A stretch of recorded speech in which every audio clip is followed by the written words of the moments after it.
Deixe seu like e se inscreva no canal para ficar por dentro de novas atualizações sobre isso. Pandemia e guerra põem a globalização em xeque. Os ventos desfavoráveis à globalização, que percorrem o mundo desde a crise financeira de 2008, e ganharam força com a pandemia, intensificam-se com a guerra na Ucrânia. Com as retaliações comerciais impostas a Moscou, os países ocidentais estão sendo levados a reduzir sua dependência da energia e das matérias-primas russas. Além disso, o eventual apoio chinês aos russos também pode acirrar a rivalidade com o Ocidente. A consequência é um crescente risco ao comércio e à integração internacional. A economia russa, que é muito importante em termos de commodities que são chave, como óleo e gás, será desvinculada do restante do Ocidente. Não há como reconstruir as relações econômicas quando o presidente dos Estados Unidos chama Vladimir Putin de criminoso de guerra, afirmou Ian Bremmer, fundador da consultoria de risco político Eurasia Group. Os efeitos do conflito na integração global já se apresentam na forçada diversificação energética europeia e no aumento do preço do níquel, que pode desacelerar a produção de carros elétricos, segundo o jornal The New York Times. Também na busca do agronegócio brasileiro, por novos exportadores de fertilizantes e na possível piora na crise de produção de semicondutores.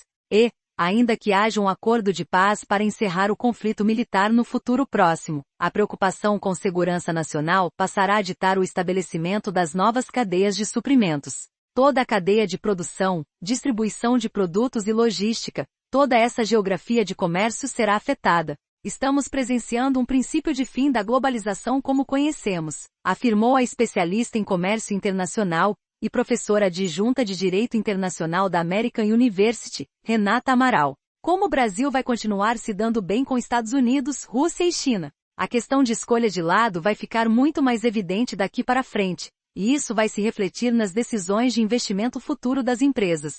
Sanções. A adoção de sanções econômicas pelos americanos e europeus, na tentativa de estrangular economicamente Putin e a oligarquia russa, causou uma leva de fechamento de empresas ocidentais no país.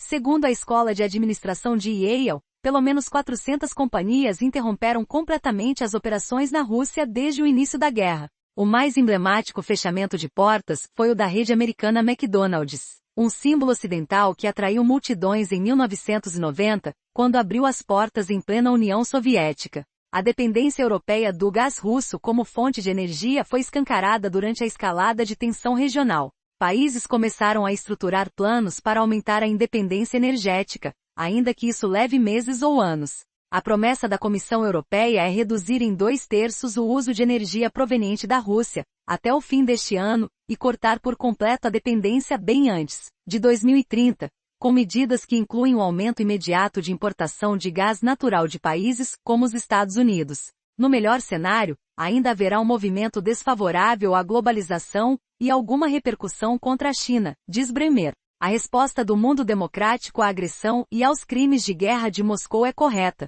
tanto do ponto de vista ético quanto de segurança nacional. Isso é mais importante do que a eficiência econômica, escreveu o presidente do Peterson Institute for International Economic, Adam Posen, em artigo para a revista Foreign Affairs. A repercussão das sanções adotadas por europeus e americanos contra o Kremlin, e a reação da Rússia atingem a cadeia de produção também do Brasil, que precisou buscar no Canadá acordos com o setor privado, para ampliar a importação de fertilizantes que viriam da Rússia. Hoje, o país importa 85% dos fertilizantes utilizados na base da produção agrícola nacional. Desglobalização.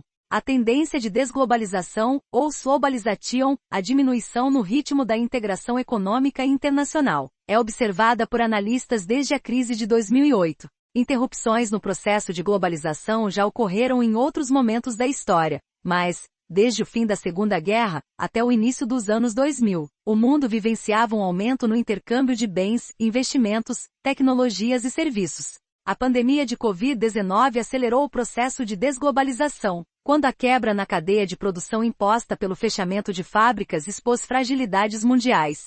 Países adotaram a autoproteção, caso dos Estados Unidos, que invocaram leis de defesa nacional para manter em território nacional a produção de respiradores. Enquanto o mundo se dava conta de que a China era a produtora de mais de 40% dos equipamentos médicos de proteção individual de todo o mundo. Para os especialistas, o posicionamento da China ditará o futuro da dinâmica comercial global. Putin pode se tornar um pária internacional, mas ainda fará negociações com a China, com o Brasil e com nações em desenvolvimento. A grande questão é se a Guerra Fria com a Rússia irá desencadear uma Guerra Fria com Rússia e China, afirma Bremer. Se os chineses seguirem com apoio à Rússia, aí estaremos em um cenário de precipitação da fragmentação da economia global e de possível desglobalização.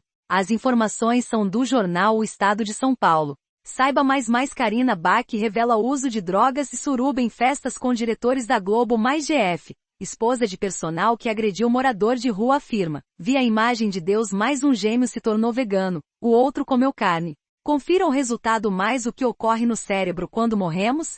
Cientistas já têm uma resposta. Mais pedra da morte do Japão se parte depois de quase 1000 anos. Mais veja quais foram os carros mais roubados em SP mais Omicron. Sintoma inesperado da infecção em crianças preocupa equipes médicas. Mais vendedores do Mercadão de SP ameaçam clientes com golpe da fruta. Mais truque para espremer limões vira mania nas redes sociais. Mais expedição identifica Lula gigante responsável por naufrágio de navio em 2011. Mais agência dos Estados Unidos alerta: nunca lave carne de frango crua.